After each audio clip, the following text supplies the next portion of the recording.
کہ قریش اہل عرب یہ اللہ تعالیٰ کو جانتے، پہچانتے اور خوب مانتے تھے۔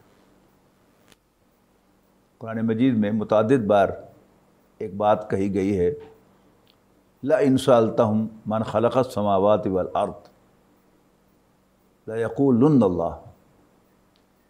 السماوات والارض یہ محاورہ ہے قرآن مجید کا اس کائنات کے لیے۔ اے نبی اگر تم ان سے پوچھو، ان کون ہیں؟ وہی یہ قریش جن کی طرف آپ آئے، کہ بتاؤ بھلا اس کائنات کو کس نے پیدا کیا، زمین و آسمان یعنی کائنات کو کس نے پیدا کیا، تو لازماً کہیں گے اللہ ہی نے پیدا کیا۔ قریش یعنی کفار مکہ توحید کے ساتھ اللہ تعالیٰ کو خالق کائنات مانتے تھے۔ سر پھر ایک کوسچن میرے ذہن میں یہاں پہ آتا ہے، اب اللہ کا تعارف تو وہاں موجود تھا اور آپ صلی اللہ علیہ وسلم نے بھی اللہ کی ہی بات کی ہے، تو یہ پھر جھگڑا کس بات کا شروع ہوا؟ میں ایک آیت اور بھی کوٹ کرنا چاہتا ہوں، سورہ یونس کی آیت نمبر 31، اس سے تو پتہ چلتا ہے کہ قریش اللہ تعالیٰ کو صرف خالق کائنات ہی نہیں مانتے تھے، بہت کچھ مزید مانتے تھے۔ فرمایا قُلْ مَنْ يَرْزُقُكُم مِّنَ السَّمَاءِ وَالْأَرْضِ أَمَّنْ يَمْلِكُ السَّمْعَ وَالْأَبْصَارَ وَمَنْ يُخْرِجُ الْحَيَّ مِنَ الْمَيِّتِ وَيُخْرِجُ الْمَيِّتَ مِنَ الْحَيِّ وَمَنْ يُدَبِّرُ الْأَمْرَ سَيَقُولُونَ اللَّهُ۔ کہ پوچھو نا ذرا ان سے کہ بتاؤ بھلا تمہیں آسمان اور زمین سے رزق کون دیتا ہے، یا یہ پوچھو کہ تمہارے کان اور تمہاری آنکھیں کس کے کنٹرول میں ہیں، اور کون زندہ کو مردہ سے، مردہ کو زندہ سے پیدا کرتا ہے، اور کون کاموں کی تدبیر کرتا ہے، پلان کرتا ہے کاموں کو، تو کہیں گے اللہ۔ فَقُلْ أَفَلَا تَتَّقُونَ، تو پھر ان سے پوچھو اس سے ڈرتے کیوں نہیں ہو؟ پھر اللہ تعالیٰ کا قرآنی تعارف کروایا، فَذَلِكُمُ اللَّهُ رَبُّكُمُ الْحَقُّ، تو پھر سن لو یہی اللہ تمہارا حقیقی رب ہے۔ سہیل صاحب ایک بات جو ہے وہ بڑی دلچسپ ہے کہ عربی زبان میں لفظ اللہ اللہ تعالیٰ کے لیے بنا تھا، ٹھیک ہے، اور غیر اللہ کے لیے بولا ہی نہیں جا سکتا۔ Simply as in English the God ہے نا انگریزی میں، ایک اسمال جی والا گاڈ ہے اور ایک کیپٹل جی والا گاڈ ہے۔ جی والا، ٹھیک، کیپٹل جی والا گاڈ جو ہے وہ غیر اللہ کے لیے استعمال ہی نہیں ہو سکتا، ٹھیک، اسی لیے اللہ کے لیے فکس ہے۔ اسی لیے انگریزی جاننے والے خوب سمجھتے ہیں کہ جو کیپٹل جی والا گاڈ ہے اس کی کوئی جمع نہیں ہے، صحیح، اس کی کوئی فیمینن بھی نہیں ہے، وہ گاڈ ہے، اس کے ساتھ دی بھی نہیں لگتا، ٹھیک ہے۔ جبکہ جو اسمال جی والا گاڈ ہے اس کی جمع ہے گاڈز، اس کی فیمینن ہے گاڈیس، اور دونوں کی جمع ہے گاڈز اینڈ گاڈیسز، لیکن کیپٹل جی والا گاڈ جو ہے وہ سنگولر ہے، یعنی اس لفظ کے اندر توحید پائی جاتی ہے۔ اسی طرح عربی زبان میں الہن یہ ہے some one worthy of worship, عبادت کے لائق، اور الہ عربی میں کوئی لفظ نہیں ہے، جیسے انگریزی میں دا گاڈ کوئی لفظ نہیں ہے، اسی طرح عربی میں الہ کوئی لفظ نہیں ہے، اس کی بجائے اللہ ہے۔ اور آپ لفظ اللہ کا پروناؤنس کرتا ہوا کسی عرب کو سنیں تو پھول جھڑتے ہوئے معلوم ہوتے ہیں، ہم تو ادا ہی نہیں کر سکتے اس طرح اس لفظ کو، جبکہ لفظ رب عربی زبان میں اللہ کے لیے نہیں بنا تھا، یہ آقاؤں کے لیے بنا تھا۔ یعنی اگر آپ نے یہ کہنا ہو عربی میں کہ امیہ بن خلف حضرت بلال کا آقا تھا، تو آپ کے پاس اور کوئی لفظ نہیں ہے سوائے یہ کہنے کے کہ کانا امیہ رب بلال رضی اللہ عنہ، امیہ بلال کا رب تھا۔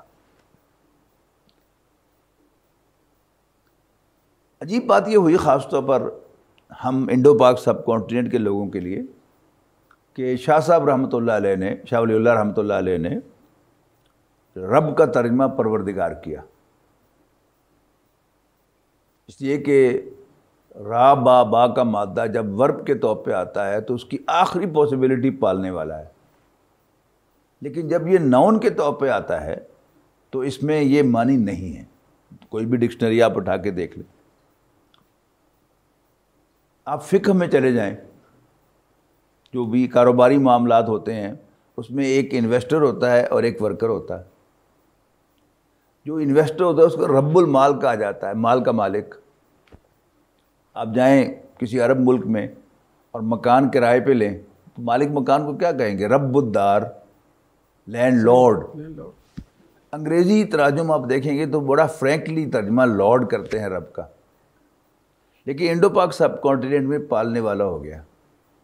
پالنے والا ایک سروس ہے اور لارڈ ایک حیثیت ہے، تو اسی سے اصل میں مفہوم بگڑ گیا۔ اور سارا جو نبی اکرم صلی اللہ علیہ وسلم اللہ تعالیٰ کو الہ واحد تو پہلے روز سے ٹریٹ کرتے تھے، یعنی کوئی بڑے سے بڑا دشمن بھی آپ پر یہ انگلی نہیں اٹھا سکا کہ فلاں موقع پر محمد نے کسی بت کو سجدہ کیا تھا، ٹھیک ہے نا؟ تو لیکن پھر جھگڑا کیا ہو گیا اچانک؟ ان کو پتا تھا کہ ہاشمیوں کا یہ نوجوان، اگر ان کو یہ پتا تھا کہ یہ اپنا سودا بیچنے کے لیے بھی جھوٹ نہیں بولتا اور اپنے مال کا نقص بتا کر بیچتا ہے، تو کیا انہیں یہ پتا نہیں ہوگا کہ ہمارے بتوں کو سجدہ نہیں کرتا؟ پتا، بالکل ایبسلیوٹلی پتا، لیکن کوئی جھگڑا نہیں تھا۔ لیکن قرآن مجید کی جو پہلی آیت نازل ہوئی اس میں اللہ تعالیٰ کا ایک نیا تعارف آ گیا۔ بڑی ایک اب ذہن میں رکھ کے کہ عرب اللہ تعالیٰ کو خالق کائنات مانتے تھے، اب اس کو ذہن میں رکھ کے پہلی آیت پڑھی ہے، اقرا بسم ربک الذی خلق، پڑھ اپنے اسی رب کے نام سے جس نے پیدا کیا۔ اب اصل میں ہوا کیا کہ اس پہلی آیت نے عرب کے سرداروں کی دم پہ پاؤں رکھ دیا کہ رب تم نہیں ہو، رب وہی ہے جس نے تمہیں پیدا کیا۔ سر وہ کانشیسلی اپنے آپ کو رب کہتے تھے کہ انکانشیسلی کہتے تھے؟ نہیں، اصل میں مالک کا ترجمہ ہی رب ہے۔ صحیح، بڑی سمپل سی مثال ہے، آپ کا کوئی امپلائی ہے، ٹھیک ہے، اور وہ کسی دن کہے کہ جی اس کاروبار کا مالک میں ہوں، would you tolerate him؟ نو، یعنی اس کی 100 غلطیاں آپ معاف کر سکتے ہیں، وہ بڑا کمپیٹنٹ بھی ہے، آنیسٹ بھی ہے، بٹ یو وونٹ ٹالریٹ کہ وہ مالک بن بیٹھے، یا امپلائی آپ کا ہو مالک کسی اور کو سمجھے۔ تو جب اللہ تعالیٰ کو رب مانا، اور یہ بڑی دور تک اس کی بات ہے، آپ نے ایک لفظ سنا ہوگا فنڈامنٹلزم، ایکسٹریمزم۔ اب یہ ایکسٹریمزم کیا ہے؟ سیکولر ورڈ الاؤز اس کہ ہم اللہ کو مان لیں، کیا مانیں؟ خالق مانیں، الہ مانیں، سجدے کرتے رہیں اس کے لیے، لیکن ایز سون ایز ہم اس کو اپنا لارڈ مانیں گے تو پھر ہم اس کا کہنا بھی مانیں گے، اس کے ساتھ وفادار بھی ہوں گے، اور یہ سب کچھ جو ہے وہ اس کے ساتھ آ جائے گا۔ لیکن خالق مان رہے ہیں، اس کا کیا تعلق ہے؟ بس یہ بلڈنگ ہے، ٹھیک ہے نا، اس کا کوئی کنسٹرکٹر بھی تھا، کوئی بلڈر بھی تھا، کوئی معمار بھی تھا، کوئی کانٹریکٹر بھی تھا، ٹھیک ہے نا، لیکن یہ بلڈنگ ملکیت کس کی ہے؟ عصریت العلوم کی، صحیح، ٹھیک ہے نا، محمدی مسجد کی، بالکل ٹھیک، ٹھیک ہے نا۔ تو جس دن بلڈر کو، معمار کو، کنٹریکٹر کو، آرکیٹیکٹ کو پیسے دے کر اس سے پوزیشن لے لی گئی، اب ان سب کا اس بلڈنگ کے ساتھ کوئی تعلق نہیں۔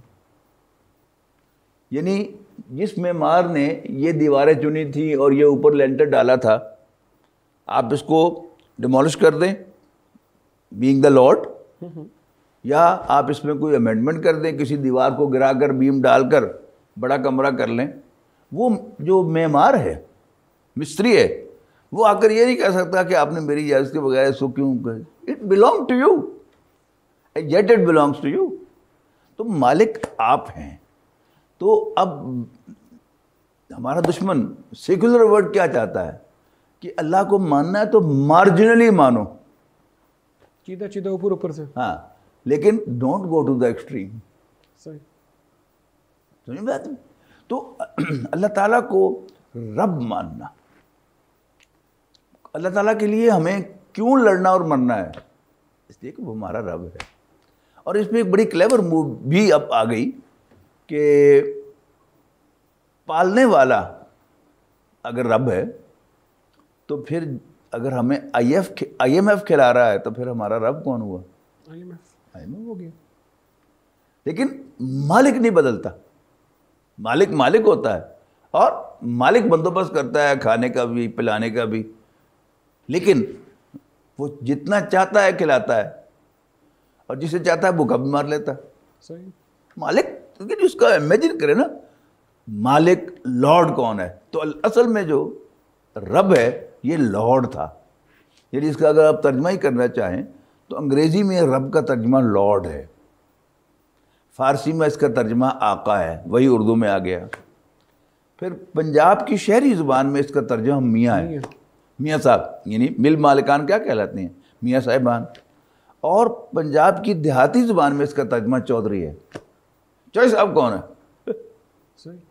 ٹھیک ہے نا, وہ لینڈ لارڈ ہے.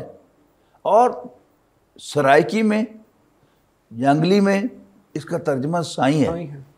تو اب دیکھیے گا شہری زبان میں ہم اللہ میاں کہتے ہیں, اور یعنی سرائکی میں اور جنگلی زبان میں اللہ سائیں.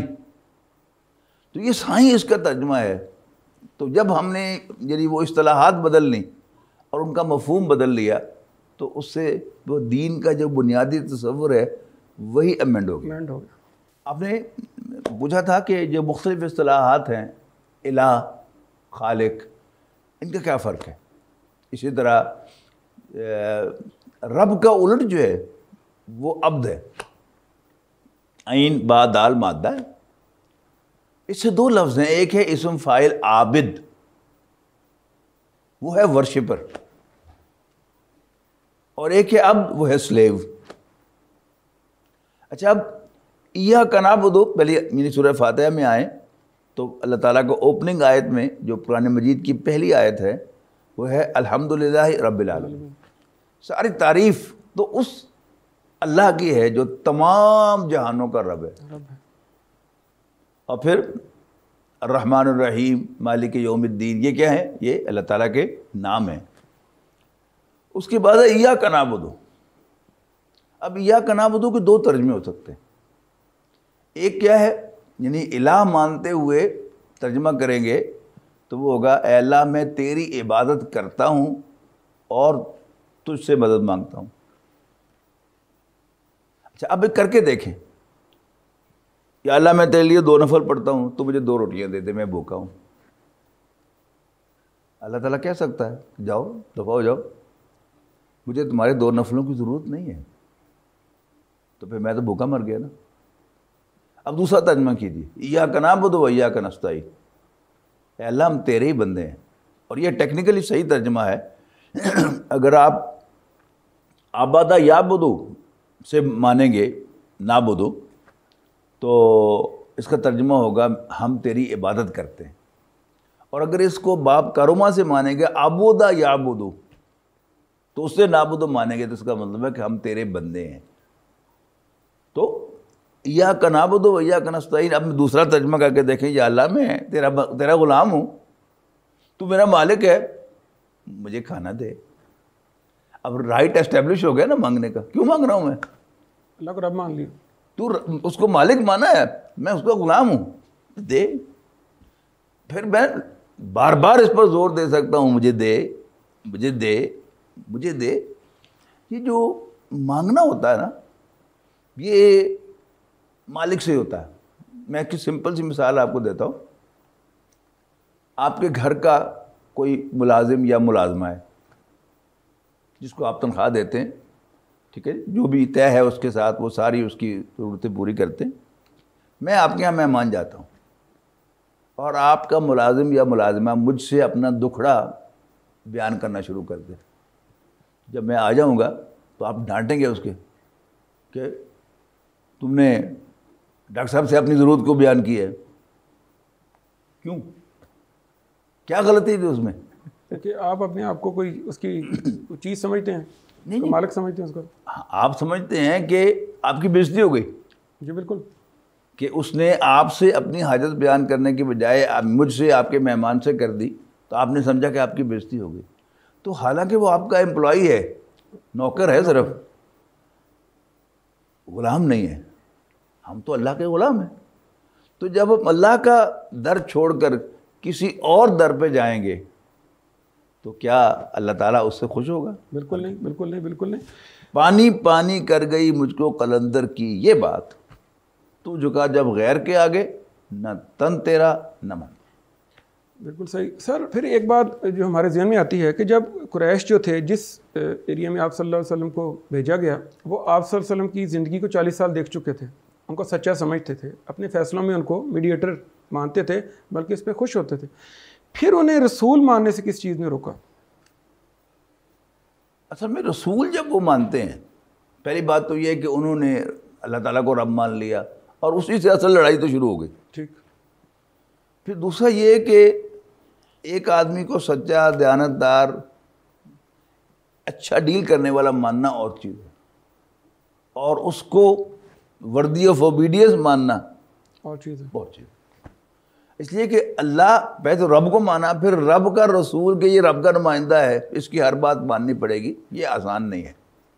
اور ان کا ریئیکشن جو تھا وہ اس اعتبار سے آپ کہیں گے کہ کیونکہ ان کی انڈرسٹینڈنگ یہ تھی, اور پہلی بات ہی انہوں نے نہیں مانی, اللہ کو نہیں مانا, تو پھر نبی اکرم صلی اللہ علیہ وسلم کو اللہ کے رسول کیسے مان سکتے تھے؟ اور اللہ کے رسول کے ساتھ بھی یہی کچھ کیا گیا. یعنی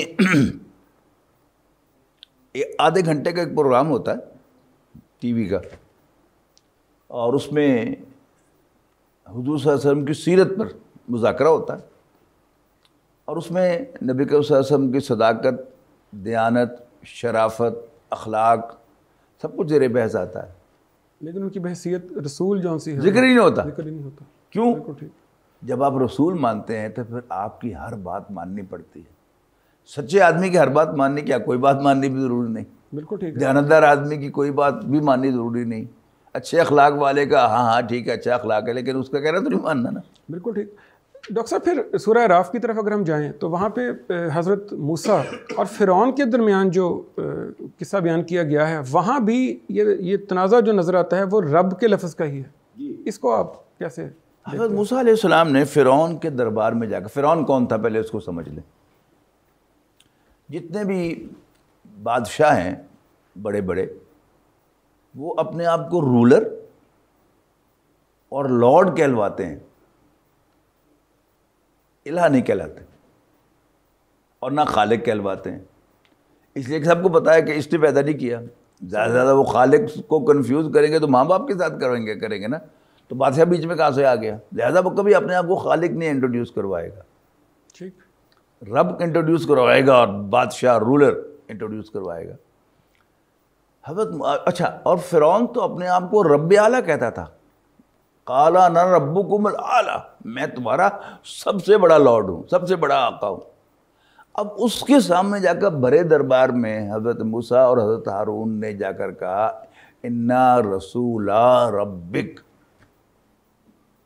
ہم تیرے رب کی طرف سے بھیجے ہوئے ہیں. اس سے زیادہ بے عزتی نہیں ہو سکتی تھی فرعون کی. فوراً ایک دم اس نے کہا کہڑا تیرا رب.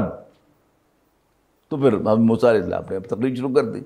بیچ بیچ میں انٹرپٹ کرتا رہا, لیکن موسیٰ علیہ السلام نے اپنی تقریر جاری رکھی کہ کون ہے میرا رب. ٹھیک. تو اس پر تکلیف بڑی جینوئن ہوئی تھی فرعون کو کہ میں اس پوری سلطنت میں تو کلیم کر رہا تھا کہ میں رب ہوں. پتہ اس کو چل گیا بیچ میں کہ یہ صحیح بات کہہ رہا ہے, صحیح کر رہا ہے, لیکن اب اس نے اپنے آپ کو ڈیفینڈ کیا کہ کون ہے تیرا رب, رب تو میں ہوں. اور موسیٰ علیہ السلام نے اس کا انکار کر دیا. بالکل ٹھیک. سر پھر یہ جو اللہ تعالیٰ کے 99 نام ہیں, رب ان میں نہیں ہے, اس کی کیا وجہ ہے؟ وہ ساری سروسز ہیں. یعنی اللہ تعالیٰ کی جو مختلف حیثیتیں ہیں, نہیں, مختلف فنکشنز ہیں. فنکشنز. حیثیت یہی ہے. یعنی آپ یوں سمجھیے نا کہ ستار, غفار, رحمان, رحیم, خالق, محبت کرنے والا, یہ کیا ہیں؟ میں یہ کہہ سکتا ہوں کہ رب سب سے اوپر ہے اور یہ ساری جو ہے اللہ تعالیٰ کی امبریلا حیثیت میں کہا کرتا ہوں ٹھیک ہے، اللہ تعالیٰ کی امبریلا حیثیت جو ہے کیا ہے کہ وہ اس پوری کائنات کا رب ہے. اللہ تعالیٰ کی امبریلا حیثیت کیا ہے کہ وہ اس کائنات کا، میرا، آپ کا، سب کا رب ہے. اب اس کے تحت سروسز ہیں. وہ اس نے ہمیں زندگی کیوں بخشی؟ اس نے فیصلہ کیا کہ سہیل بھی وجود میں آ جائے، عبدالسمی بھی وجود میں آ جائے. اس نے فیصلہ کیا تو ہم وجود میں آ گئے. جس دن وہ فیصلہ کرے گا کہ ان کا وجود ختم ہو جائے تو نہ صرف ہمارا وجود ختم ہو جائے گا، اس پوری کائنات کا بھی وجود ختم ہو جائے گا. بالکل ٹھیک ہے. تو سر پھر یہ ہم کہہ سکتے ہیں کہ اسلام کا جو بنیادی مقصد ہے وہ اللہ کو رب تسلیم کرنا، یہ ہم کہہ سکتے ہیں کہ نہیں. اصل میں اس کو آپ زیادہ ٹیکنیکلی آپ دیکھیں کہ اسلام میں داخلہ جو ہے وہ لا الہ الا اللہ سے ہے. ٹھیک ہے، یعنی اسلام میں داخلہ اللہ کو الہ واحد ماننے سے ہے، only one worthy of worship. لیکن جو ایم ہے، گول ہے، وہ اللہ کو رب ماننا ہے. ٹھیک. یعنی اس کو آپ دوسری طرح یوں سمجھ لیں کہ اسلام کا تقاضا اللہ کو الہ واحد ماننا ہے.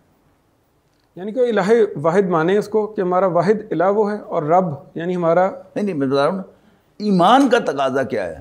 اسلام اور ایمان میں اگر آپ فرق کریں کہ ایمان اونچا درجہ ہے نا، اور اسلام جو ہے وہ اوپننگ ہے، سٹارٹ ہے. تو اسلام کا تقاضا اللہ کو only one worthy of worship یا الہ واحد ماننا. بالکل ٹھیک. لیکن ایمان کا تقاضا کیا ہے؟ اللہ کو رب ماننا. اس کا فرق آپ دیکھیں گے جا کے سورہ حجرات میں. وہاں کیا فرمایا گیا کہ یہ بدو آپ کے پاس آتے ہیں اور کہتے ہیں کہ ہم ایمان لے آئے. کہہ دو تم ہرگز ایمان نہیں لائے. یہ کہو کہ ہم مسلمان ہو گئے ہیں، اور ایمان تو بھی تمہارے دلوں میں داخل ہی نہیں ہوا.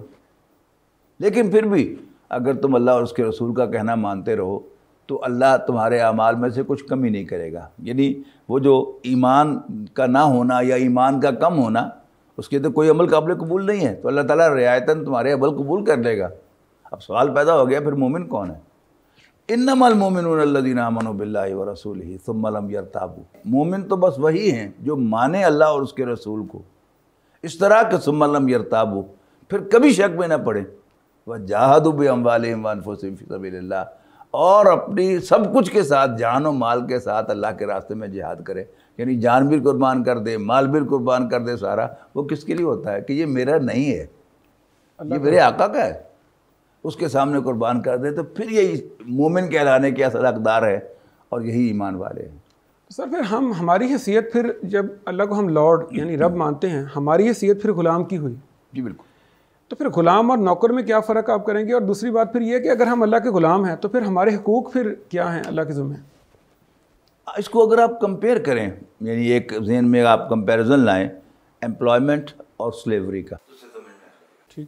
اگر آپ چارٹ بنائیں اور ایک طرف لکھیں سلیوری، ایک طرف لکھیں امپلائمنٹ، اور ان کو کمپیئر کریں. سب سے پہلا اور بڑا نمایاں اور بنیادی فرق جو ہے وہ یہ ہے کہ نوکری ہمیشہ چوائس سے ہوتی ہے. ٹھیک. Employment is always by choice and by mutual understanding. آپ کو ایک آفر ہوئی جاب کی، آپ نے قبول کی تو آپ امپلائی ہو گئے، اور جب آپ کا جی چاہے گا یو ول کوئٹ، استعفیٰ دیں گے، یا مالک چاہے گا تو آپ کو فائر کر دے گا. لیکن غلامی is never ever by choice. غلامی کبھی انسان کے اختیار میں نہیں ہوتی. ٹھیک. یہ بڑا بنیادی فرق ہے. اب اس کے تحت آگے آئے گا کہ امپلائمنٹ میں ایک کانٹریکٹ ہوتا ہے کہ آپ کو کس کام کے لیے نوکر رکھ رہے ہیں، آپ کی اوقات کار کیا ہوں گے، آپ سے کس نوعیت کا کام لیا جائے گا، اور پھر ساتھ آپ کو مراعات کیا حاصل ہوں گی، تنخواہ کتنی دیں گے، الاؤنسز کیا ہوں گے، فیسیلیٹیز کیا ہوں گی. یہ سب کیا ہے؟ اس کانٹریکٹ کے تحت ہے. جبکہ غلامی میں کوئی کانٹریکٹ نہیں. 24 گھنٹے غلام. جی 24 گھنٹے غلام. نہ ٹائمنگز ہیں اور نہ، المنجد مشہور ڈکشنری ہے عربی کی، اس میں یعنی آبودا یا آبودو، جو میں نے عرض کیا نا کہ باب کاروما سے ہو تو اس پر وہ کہتے ہیں عبدن، صفت ہے بندہ، غلام. اور آگے لکھا انہیں جدی پشتی غلام ہونا. بالکل ٹھیک. یعنی میں بھی اللہ کا غلام ہوں, میرے والد مرحوم بھی اللہ کے غلام تھے, میرے دادا پردادا یہاں تک کہ میرے جد امجد آدم علیہ السلام بھی اللہ کے غلام تھے. دس از مائی اسٹیٹس. بالکل ٹھیک. اور میں پیدا بھی غلام ہوا تھا, اب بھی غلام ہوں, مروں گا تو بھی غلام ہوں گا, اور قیامت کے دن اٹھوں گا تو بھی غلام ہوں گا. بالکل ٹھیک. غلام جو ہے یہ 24 گھنٹے کا غلام ہے, جاگتا ہوا بھی غلام ہے, سویا ہوا بھی غلام ہے, ٹھیک ہے, چلتا ہوا بھی غلام ہے, بیٹھا ہوا بھی غلام ہے, اور کھڑا بیٹھا ہر پوسچر کے اندر وہ غلام ہے. بالکل. اور اگر انسان اس بات کو سمجھ جائے اور قبول کر لے اس حقیقت کو, تو پھر وہ علامہ اقبال نے جو کہا تھا کہ کشادہ دست کرم جب وہ بے نیاز کرے تو نیاز مند نہ کیوں عاجزی پہ ناز کرے.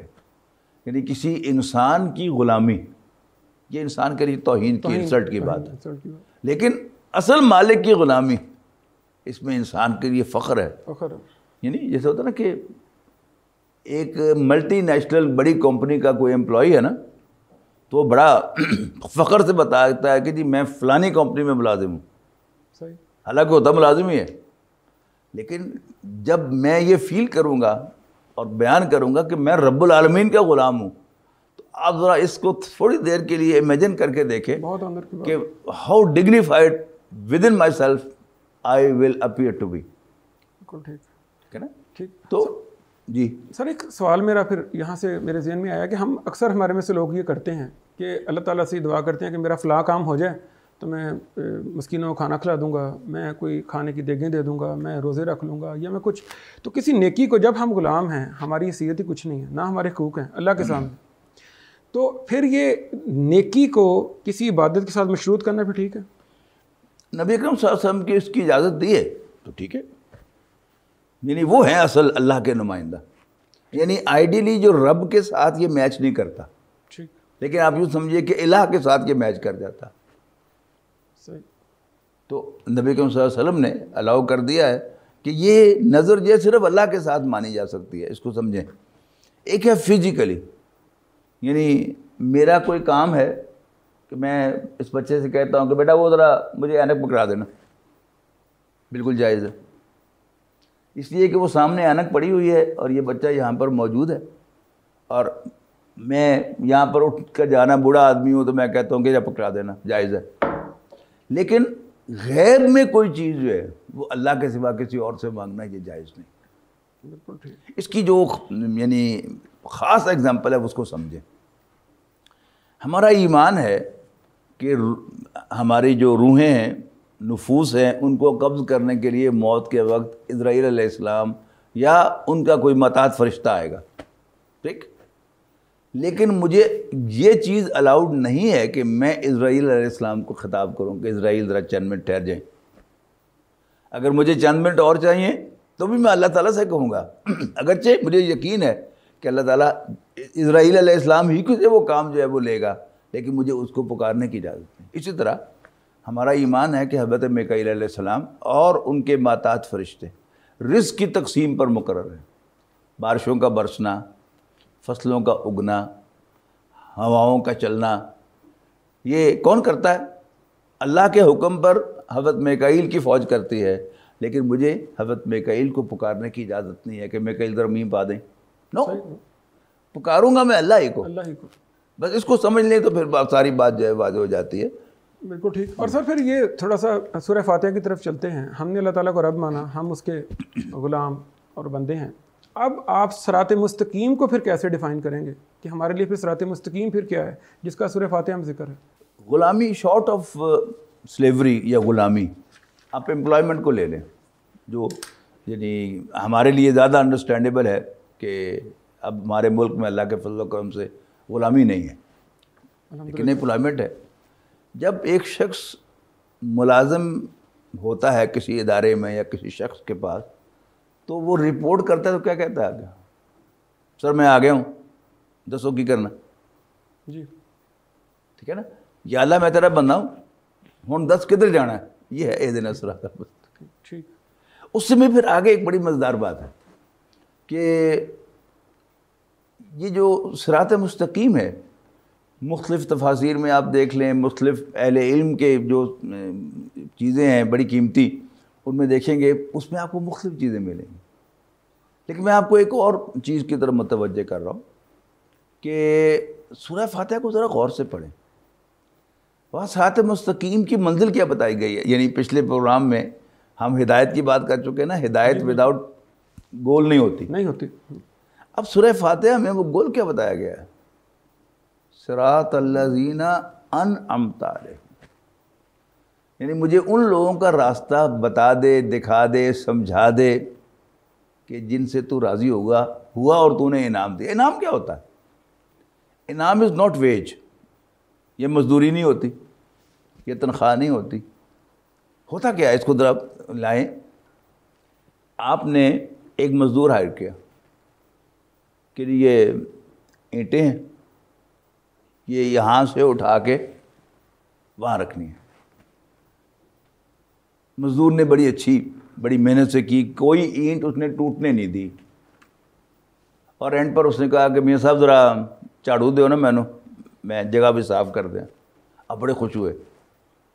آپ نے اس سے طے تو کیا تھا کہ 1000 روپیہ دوں گا، تو آپ نے اس کو خوش ہو کر 1300 روپے دے دیے. یہ جو 300 روپے ہیں یہ کیا ہے؟ یہ انعام ہے. یہ اس کا حق نہیں تھا، حق تو 1000 روپے ہی تھا نا، تو یہ انعام ہے. اچھا، اب یہاں پر کہا کیا جا رہا ہے کہ اے میرے رب، تو مجھے ان لوگوں کا راستہ بتا دے، دکھا دے، سمجھا دے جن سے تو راضی ہوا اور تو نے ان کو انعام دیا. صحیح. اچھا، اب وہ انعام کیا ہے؟ یہ بڑی دلچسپ بات ہے کہ وہ انعام مغفرت ہے. یعنی میری اصل جو کامیابی ہے وہ کیا ہے؟ میں قیامت کے دن کامیاب ہو جاؤں اللہ تعالیٰ سے. کامیابی کیا ہے اس کو بھی سمجھے. اللہ خوش ہو جاؤں مجھ سے، اللہ مجھ سے خوش ہو کر میرے گناہ معاف کر دے اور میرا حساب کتاب نہ لے. صحیح. اللہ کن سے خوش ہوتا ہے؟ وہ سارا کا سارا دین ہے کہ اللہ تعالیٰ کس کس سے خوش ہوتا ہے، اور وہ اصل چیز وہی ہے. یعنی نبی اکرم صلی اللہ علیہ وسلم نے ارشاد فرمایا نا کہ کوئی شخص بھی جنت میں داخل نہیں ہو سکے گا جب تک اللہ تعالیٰ کی مہربانی شامل حال نہیں ہوگی. تو کسی صحابی نے پوچھا کہ اللہ کے رسول آپ بھی؟ آپ نے فرمایا ہاں، استغفر اللہ ربی 70 مرۃ فی کل یوم، میں تو روزانہ 70 دفعہ اللہ سے بخشش معافی مانگتا ہوں. کس بات کی؟ اس لیے کہ اس کو ایک اور حدیث سے بہت اچھا واضح کیا گیا ہے. نبی صلی اللہ علیہ وسلم نے فرمایا کہ ایک شخص آئے گا قیامت کے دن، بڑے نیک اعمال ہوں گے اس کے، تو اللہ تعالیٰ اس کو کہے گا جا میں نے تمہیں معاف کیا، تو جا جنت میں بغیر حساب کے. وہ کہے گا نہیں میں بڑی محنت کر کے آیا ہوں کہ اللہ حساب لے میرا، I am ready to face the accountability. اللہ تعالیٰ کہے گا جا میں نے تمہیں معاف کیا. جب وہ ضد کرے گا تو اللہ تعالیٰ فرشتوں سے کہے گا کہ ہاں بھائی اس کا حساب لو، بھائی اس کا حساب، پہلے آنکھ کا حساب لے لو. اب آنکھ کے حساب میں وہ فیل ہو جائے گا. اب وہ درخواست کرے گا کہ اللہ مجھے معاف کر دے. اس لیے کہ آنکھ کا حساب خاص طور پر کسی مرد کے لیے دینا آسان نہیں ہے. اور پھر ایک آسپیکٹ ہے وہ صرف حساب کا کہ میں نے تیری مرضی کے خلاف استعمال نہیں کیا. ایک اور بھی تو حساب ہے نا، اس نعمت کا حساب. یعنی 4-5 سال پہلے واک کرتے ہوئے مر گیا تو میری یہ انگلی فریکچر ہو گئی، ابھی تک سیدھی نہیں ہوئی. اور اس دن مجھے احساس ہوا تو یہ تو بڑی امپورٹنٹ تھی. یعنی میں میز پر یوں کر کے ہاتھ پھیرنا چاہوں کہ گرد سے پڑی ہوئی ہے تو یہ اس ہاتھ سے میں کر سکتا ہوں، اس لیے کہ یہ پورا کا پورا ہاتھ ٹچ نہیں ہوتا میز کے ساتھ. اور ابھی تک میں منرل واٹر کی بوٹل نہیں کھول سکتا، اس لیے کہ اس دن پتہ چلا مجھے کہ اصل تو یہ انگلی سے جو زور لگاتی تھی. تو پھر اس یعنی 67 سال کی عمر میں نے ایک دن پھر نیچے پاؤں سے لے کر یوں کر کے یا اللہ تیرا شکر ہے، یا اللہ تیرا شکر ہے. 67 سال کے بعد شکر کیا، اس میں آنکھ کا شکر ادا کیا. میں نے پوری زندگی آنکھ کا، انگلی کا، ناخنوں کا، بالوں کا کبھی شکریہ ادا نہیں کیا تھا. تو جب حساب ہوگا، پنجابی میں کہتا ہے نا حساب ہوتا ہے، تو حساب ہوگا تو پھر نعمت کا بھی تو حساب ہوگا نا. اور یہ کون ہوگا ہم میں سے کہ جو یہ حساب دے سکے گا؟ تو اصل کامیابی کیا ہے؟ جس سے اللہ راضی ہو جائے گا، اللہ تعالیٰ اسے معاف کر دے گا. جا میں نے معاف کیا.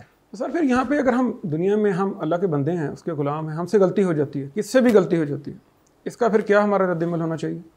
معافی مانگیں. یعنی قصہ آدم و ابلیس کا یعنی جو حاصل ہے ایک یہ بھی تو ہے نا، اسے کئی آسپیکٹ ہیں ہدایت کے اس میں، کہ شیطان نے بھی نافرمانی کی، آدم و حوا سے بھی نافرمانی ہو گئی، دونوں کی اللہ نے جواب طلبی کی. شیطان نے الٹا اکڑ گیا کہ تیرا حکم ہی غلط تھا، میں نے ٹھیک کیا.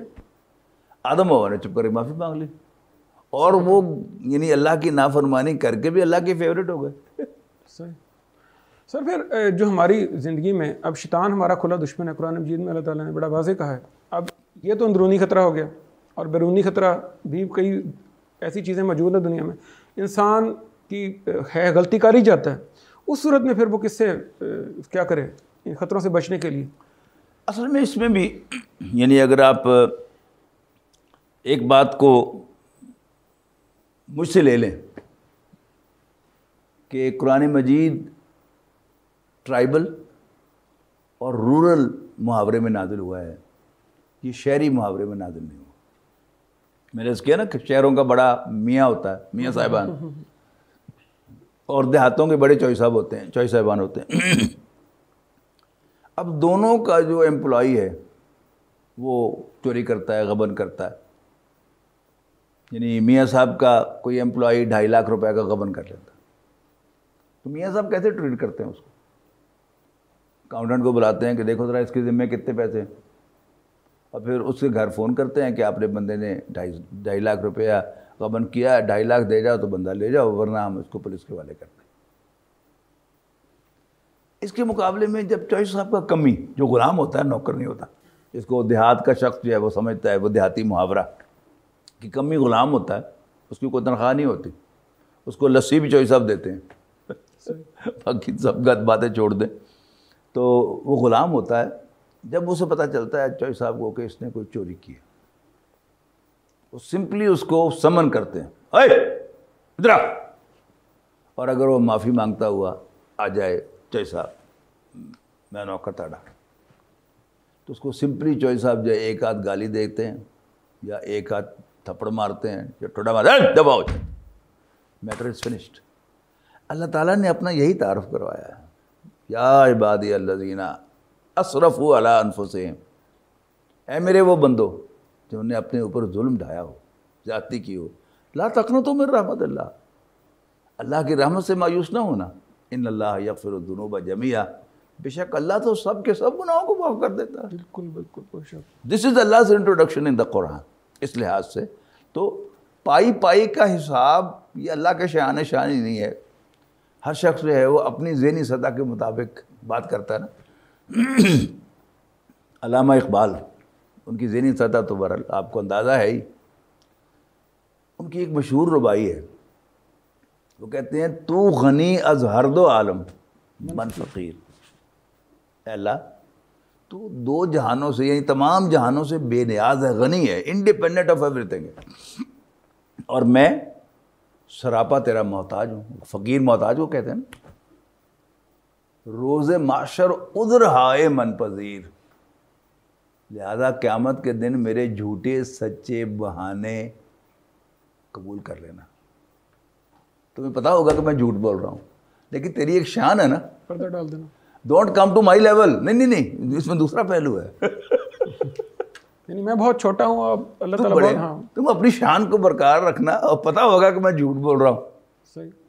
تو اچھا یہ آپ کو نظر آتا ہے جو بڑے ظرف کے لوگ ہوتے ہیں نا، وہ چھوٹوں کی غلطی پر زیر لب مسکرا بھی رہے ہوتے ہیں کہ جھوٹ بولا، اچھا چل ٹھیک ہے پھر. تو اس پر آپ دیکھیں علامہ اقبال نے یعنی اپنا حق ایک قسم کا بنا لیا کہ تیری شان کا تقاضا ہے کہ تو میرے جھوٹے سچے بہانے عذرات کو قبول کر، میری لیول پہ نہ آنا، تیری شان میں فرق آئے گا. بالکل صحیح. اور سر ایک چھوٹا سا کویسچن، اللہ کو ہم نے رب مان لیا، قرآن مجید میں جو اللہ تعالیٰ نے ہمیں حکم دیا ہے کہ مانگنے والے کا حق تمہارے مال میں موجود ہے. جی جی. آج کے تناظر میں اس کو دیکھیں، ہر چوکوں چوراہوں پر ہم دیکھتے ہیں کہ مانگنے والے، اور ایک ہی لوگ کھڑے ہوتے ہیں جن کے بارے میں لوگوں کا خیال ہے کہ یہ پروفیشنلز ہیں، یہ جگہ بکتی ہیں، اور خاص جتنا ہیوی چوک ہے اتنا ہی زیادہ اس کا ریٹ ہوتا ہے. آپ اس میں کیا کہتے ہیں قرآن مجید اور اللہ تعالیٰ کے احکامات کی روشنی میں کہ مانگنے والوں کو کیسے ٹریٹ کرنا چاہیے؟ یہ ایک زیادہ مشکل سوال ہے، لیکن اس میں بھی اگر ہمیں کلیئرٹی ہو جائے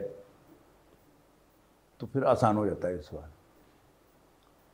اللہ تعالیٰ کہہ رہا ہے کہ 2 دفعہ قرآن مجید میں فی اموالہم حق للسائل والمحروم، سورہ زاریات میں، اور سورہ معارج میں فی اموالہم حق معلوم للسائل والمحروم،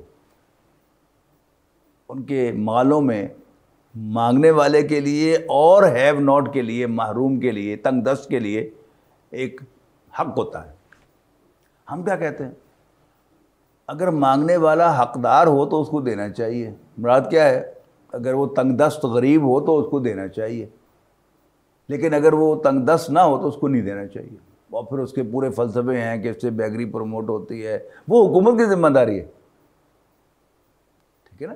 لیکن ایک شخص آیا ہے میرے پاس سائل بن کر، تو اب مجھے آیت آ جائے قرآن مجید کی یاد کہ فی اموالہم حق معلوم للسائل والمحروم، تو پھر میں اپنا فیصلہ جتلاؤں، ایک اللہ کا فیصلہ ہے کہ وہ حقدار ہے، مانگنے والا حقدار ہے، اور میں سمجھتا ہوں کہ حقدار نہیں ہے، تو فیصلہ کس کا چلنا چاہیے؟ میرا یا رب العالمین کا؟ سمپل سی بات ہے۔ نبی اکرم صلی اللہ علیہ وسلم نے اس بات کو اور واضح کیا۔ آپ کا فرض منصب یہی ہے کہ وہ دین کو واضح کریں ہمارے لیے۔ انہوں نے کہا کہ جی مانگنے والا خاص سفید گھوڑے پر سوار ہو کر بھی آئے تو بھی اس کو خالی ہاتھ نہ لوٹاؤ۔ یعنی اس سفید گھوڑے کا اگر میں آج کے محاورے میں ترجمہ کروں، وہ لینڈ کروزر ہے، لینڈ کروزر مرسڈیز میں آئے گا، ہاں ٹھیک ہے نا؟ وہ آئے پھر بھی اس کو واپس نہ لوٹاؤ۔ اور ہمارے جو قریب کے جو بزرگ ہیں، یعنی ان کی ہاں باقاعدہ یہ ہے، وہ مولانا شمس الرحمان افغانی، ایک قریبی رحمانیہ مسجد ہے، اس کے خطیب ہوا کرتے تھے، وہ ایک واقعہ سنایا کرتے تھے کہ ایک اللہ والے کے پاس کوئی آیا مانگنے والا، اس نے کہا کہ میں بھوکا ہوں تو مجھے کچھ کھانے کو دے، تو انہوں نے 10 روپے دے دیے۔ اس بھلے وقت میں 10 روپے بڑی چیز تھی، لیکن جو ساتھ ان کے شاگرد اور مریدین بیٹھے تھے، انہوں نے کہا حضرت آپ نے یہ کیا کیا؟ یہ تو پروفیشنل ہے اور یہ جا کر جہانگیر مر پلاؤ کھاتا ہے جا کے کچہری بازار میں۔ انہوں نے کہا اچھا اس کو پکڑ کے لاؤ۔ وہ پکڑ کے لے آئے، تو آئے تو اس کو 60 روپے اور دے دیے کہ میں تو تمہیں اپنے جیسا درویش سمجھا تھا کہ جو روکھی سوکھی کھاتا ہے، میرے دوستوں نے بتایا ہے کہ تم تو مرغ پلاؤ کھاتے ہو، جاؤ اپنی پسند کا کھانا کھاؤ، اور پیسے اس کو دیتے۔ یہ کیا ہے؟ یہ بڑوں کی بڑی باتیں ہیں جو ہماری سمجھ میں نہیں آتی۔ بالکل ٹھیک۔ اس کو سمجھنے کے لیے آپ یہ سمجھیں کہ قیامت کے دن یہ اصل میں اللہ تعالیٰ امتحان لیتا ہے نا۔ وہ جو ابھی میں نے بات کی کہ آنکھ کا بھی حساب ہوگا اور بال اور ناخن کا بھی حساب ہوگا، اب قیامت کے دن میں اللہ تعالیٰ کے سامنے حاضر ہوں گا۔ گناہ تو میں نے بے شمار کیے ہوئے ہیں، ناشکری بھی کی ہوئی ہے، ٹھیک ہے جی۔ اب میں اللہ تعالیٰ سے درخواست کرتا ہوں کہ یا اللہ مجھے معاف کر دے، حالانکہ میں نے گناہ کیے ہیں۔ عدل کیا ہے؟ سزا دی جائے کہ if I am guilty I should be punished۔ اگر میں گناہ گار ہوں تو مجھے سزا ملنی چاہیے۔ پھر میں کس منہ سے کہہ رہا ہوں اللہ تعالیٰ سے کہ یا اللہ مجھے معاف کر دے؟ تو یہ کیا ہے؟ یہ میرا حق نہیں ہے، حق نہیں ہے۔ یہ اللہ تعالیٰ کی مہربانی ہے جو مجھ سے تقاضا کر رہا ہوں۔ اور دنیا میں بھی ہم بار بار غلطی کر کے اللہ تعالیٰ سے بار بار معافی مانگنے کے لیے حاضر ہوتے ہیں۔ تو اس کو سمجھیں کہ اللہ تعالیٰ نے یہ ہمارا امتحان لیا ہوا ہے کہ ہم اللہ کا وہ مانتے ہیں یا نہیں مانتے۔ باقی یہ اپنی جگہ پر ایک ہے کہ یہ بیگری نہیں ہونی چاہیے، لیکن یہ ذمہ داری کس کی ہے؟ یہ حکومت کی ہے۔ حکومت کی۔ ڈاکٹر صاحب آپ کا بہت شکریہ، آپ نے نہایت تفصیل کے ساتھ ہمیں اللہ ہمارا رب ہے یہ سمجھایا ہے۔ آپ کی تشریح آوری کا بہت شکریہ۔ ناظرین، اس کے ساتھ ہی ہمارے آج کے پروگرام کا وقت اب ختم ہوتا ہے۔ ناظرین، اللہ ہمارا رب ہے، یہ ڈاکٹر صاحب کی انتہائی مدلل گفتگو سننے کے بعد یقیناً ہمیں سمجھ آیا ہے، اور ہمارے جو خیالات پروگرام شروع ہونے سے پہلے تھے وہ یقیناً بدل چکے ہیں۔ اللہ ہمارا رب ہے، ہم اس کے بندے ہیں، غلام ہیں، ہماری کوئی حیثیت اللہ کے سامنے نہ ہے نہ ہو سکتی ہے، اور دوسرا ہمارے کوئی حقوق نہیں ہیں۔ ہم اللہ تعالیٰ سے کسی بات کا کوئی ایسا گلہ شکوہ نہیں کر سکتے کہ فلاں بندے کی ذہانت زیادہ ہے، فلاں کو تو نے مال زیادہ دیا ہے، فلاں کے دونوں ہاتھ سلامت ہیں اور فلاں ایک ہاتھ سے محروم ہے، یا کوئی لنگڑا ہے تو کسی ایک کی ایک آنکھ نہیں ہے۔ تو ہم یہ کہنے کے قطعاً حقدار کوئی نہیں گورا ہے، کوئی کالا ہے، کوئی خوبصورت ہے اور کوئی خوبصورت نہیں ہے. بالکل.